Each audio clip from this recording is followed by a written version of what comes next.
How's everybody doing today? It's Whimsykel here, and today I'm going to work on this, what used to be a tabletop, and we had used it for some other projects, and I just cleaned it off, and now I'm going to apply the shape of her, which is one of the new releases. Shape of her, she's 21 by 29. And so what I'm going to try and showcase is putting her on here and doing it a little differently than normal. But we'll see how that goes. Let me grab this real quick. Now, with tissue paper, one of the nice things about it is, I'm using my mister here. One of the nice things is the liquids can seep through. So this is a really fine mister, so I'm not really putting a lot on. I don't want her to be saturated. But now you can kind of see the shape of her. No pun intended. Now, I left the different textures and things on the back, so you can see things will be coming through. I'm not sure I like the positioning of that spot, so I may take this and flip this around just to see. Maybe it's better this way. So misting it kind of allows you to see some of those things. So see now, if it's up in here, that spot still comes through, but it doesn't look as bad. I could even move it over a little further there. Now I could go in and fix that spot, but I like the character of what's already there. All right. Just kind of position this where I think I want her. Pull her up a little bit more. All right. I think that's going to work. Now, typically, I would start in one section, fold it back, and I would do my top coat, which is how I like to do it. You could use Mod Podge, or I think it's called Maker's Magic, or any one of the decoupage glues, but I'm going to experiment here, and I thought it'd take you along for the journey. So I'm just going to begin putting the top coat on just right over it.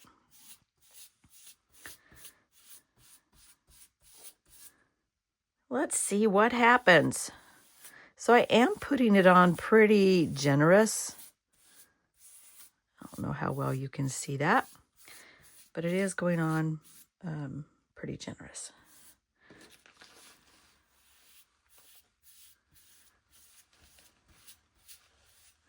Now I will probably lift up the edges and make sure that the edges are really down for this. Okay, and now I'm going to take my squeegee and I'm just going to begin to work out any bubbles that I see.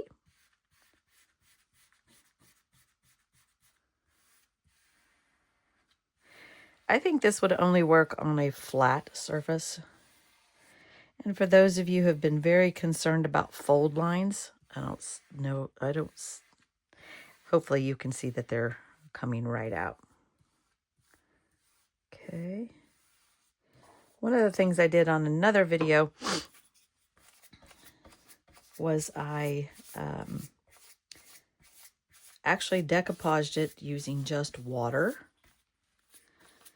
and pushing that down, and then put top coat on it. This time I am just trying to do it with just top coat.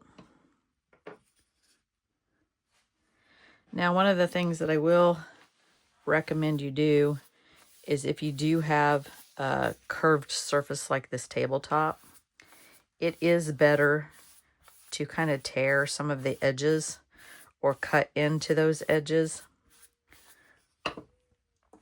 Like I could take this and pull it up to here and just kind of take it up a little bit. And if I do that in several sections or tear up into it, then it's just going to allow that to lay down smoother. You can also kind of cut it ahead of time.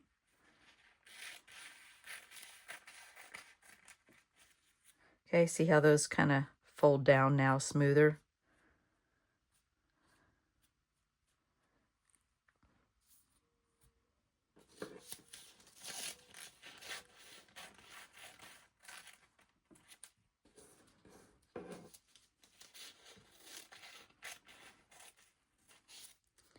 So you can do it before or after as you're working on it.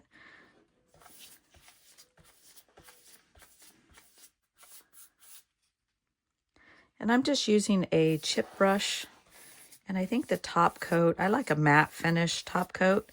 The one I'm using here, I believe, is Crystalac.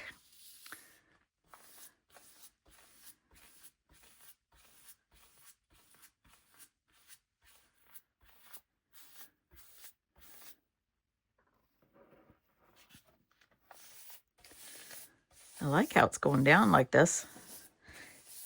I feel like I'm eliminating a step. The key with decoupage is a slower pace, and also I use the light in my shop to kind of see if it is wrinkling or bubbling, or if I'm missing spots. Like right here, I see a wrinkle. You may not be able to, but I can see one. So I'm just going to pull up just a little bit and push that back down again. And I can come in with my felt squeegee and do another section. Again, I don't know that this kind of a technique would work real well with a curved surface, meaning, you know, drawers and things like that that were curved. I think you would want to apply the product to the piece first. Now, as the top coat does start to dry, I'm not going to want to continue to keep going over certain areas. So you do want to know that it's working in an area first before you just because you're not going to be able to keep working it, or what it does is it starts tearing it, as well as it starts it can, as it's tearing it, it can also start removing the ink. Okay, so now I'm going to want to come all the way down to the bottom here, and I'm going to want to make sure I cut. These scissors are not very good. I'm just going to go ahead and cut around some of these.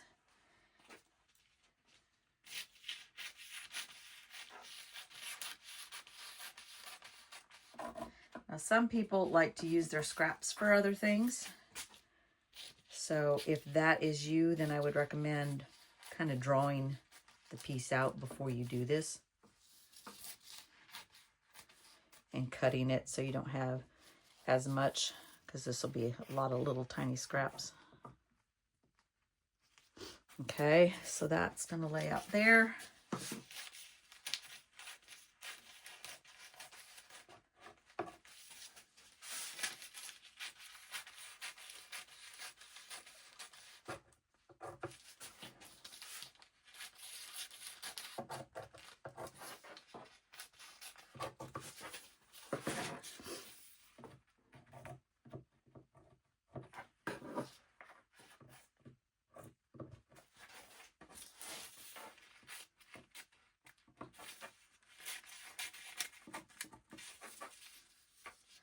Yeah, that's much nicer how it's laying out with it cut.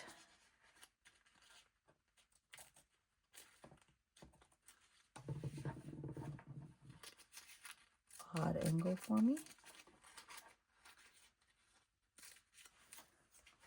Okay. Now I'm going to smooth out some of this. Make sure my line disappears.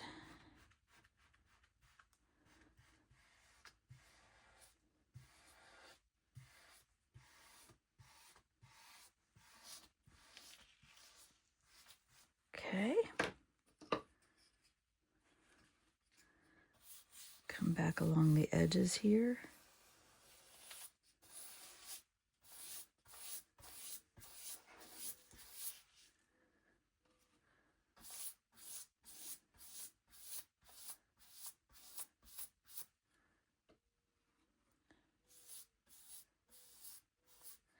Gonna let some of this soak, if you will, on top. All right, then let's come back over here real quick before this starts drying too much. Just come along the edge.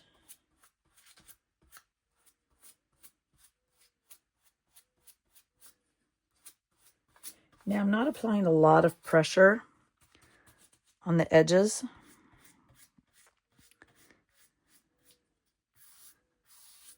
Okay, so now just smooth out any bubbles. This one, I have a little bit of a, there we go. So that section right there, what I want to make sure and do is lift up on that, because for some reason it's not wanting to adhere right. So I'm going to come along and just come along the edge there and make sure there's product underneath.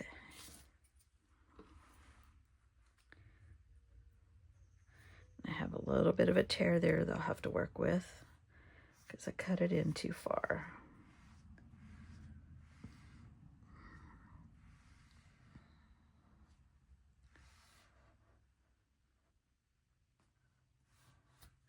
So even though this technique is working, I have to say that I do prefer doing it with the normal, where you apply the product and then you begin to squeegee, brush it out. I think I like that fashion better. But you never know unless you try things. And sometimes it's easier for me to show you the issues that I would run into than for you to play and go, oh my goodness, I just ruined this whole thing.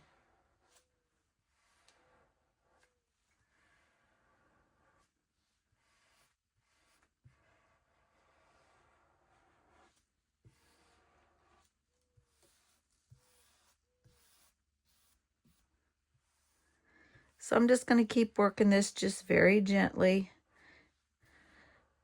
I don't want to overwork, but I do want to make sure, like, there's a bubble here, so I need to make sure there's no bubbles. Wrinkles a lot of times will dry themselves out, so I don't stress too much about the wrinkles. And then if it does wrinkle too bad, then I usually just go for a distressing over the top of them. And that just adds texture, in my opinion. Now, if you're doing that for a custom, you may not want to have to switch gears, and I get that. Most of my pieces I get to just play. I'm seeing a few wrinkles here, so I'm just very lightly just working them. You can use your fingers for this so that you can feel them. In my case, I can actually see them.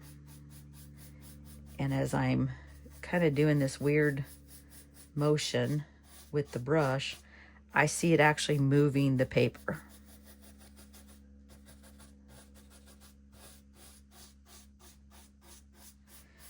So we're just playing today and trying a technique to see if it consistently works. It has worked in the past. And I'm taking you along for the journey.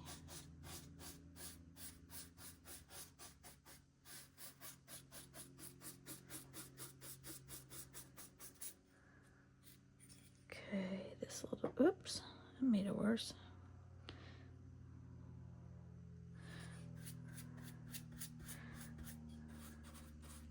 One of the things I think of when I am designing papers is Okay, what happens if somebody does overwork it, or like right here, there's that little blurb, but it's the same color as some of these other things. So I'm going to know it's there, but is anybody else going to know that it's there? So I tried to take those things into effect when I'm designing so that you have some fudge factor room. How's that? I'm such a goofball. All right, now I'm just going to let this dry and not overwork it. Okay, and I will let you know in the next part how it all dried out. I have to say, this looks really, really good. Everything is down except for this little area right here. You can kind of see it's raised a little bit. And of course, there was where my boo-boo was. But right here is the only area that did not adhere down, and I don't have the wrinkles that I thought I might have. So all in all, this seemed like a decent technique for something that was, you can see it's still a little damp, but I'm pretty pleased with the way it came out. And once that, I mean, these along here, you can see it's still wet, so I don't want to do the sanding of the edges yet. But I'm very pleased to test this out and see. The one thing I was thinking of why this part went down so smoothly and then I was having some bubbles and wrinkles and things on this end was because I didn't have it misted. So if I would have re-misted it and then done it, I think it would have been much smoother. So all in all, I'm pretty happy with it. So the next step, I'm just going to take my sandpaper and I'm literally just going along the edge here. I'm not pushing too hard. It is just paper after all, but I just want to make sure that it's cut through now that it's dry. And I'm literally just doing the edge.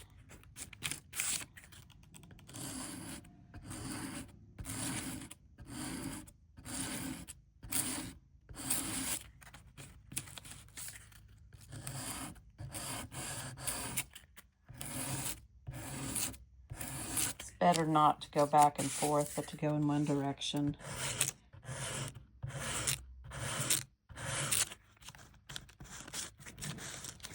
And you may have a harder time tearing in some sections only because some of the top coat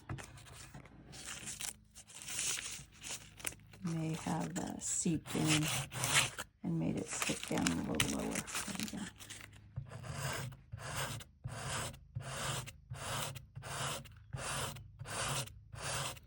This section. Now I'm going to take my top coat. I'm just going to use my finger. I could use, you know, a brush too, but I'm just going to take my finger and I'm going to go across the edge just to make sure that everything on the edge is down and smooth.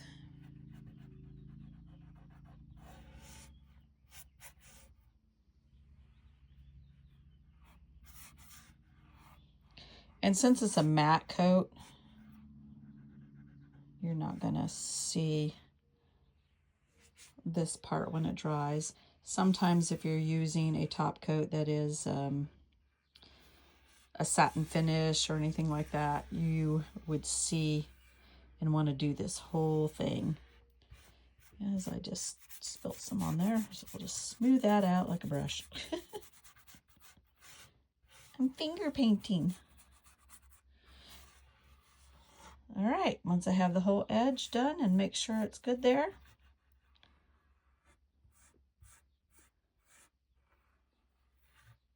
then we'll be able to call it done. You guys, I have to say this technique did work. The one thing I would suggest is when I got down to about here, I noticed that I started having a little bit of bubbles and some wrinkling going on. and figured out later on why, and that was because the paper had dried. And so if I would have just quickly misted over it, it would have just smoothed down much quicker and easier for me. I got it all down, and there is not, I don't have any of the wrinkles or the bubbles.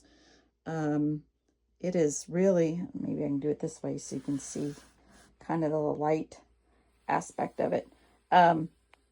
I'm just very, very pleased. I thought about adding some Bloomin' Alchemy or some other flowers to it, you know, just giving her that essence, or even maybe doing a checkerboard of some kind and making her a little more whimsical. But right now I'm absolutely loving the simplicity of her, and it's just, I don't know, it's kind of calming and serene at the same time without having a big, powerful frame.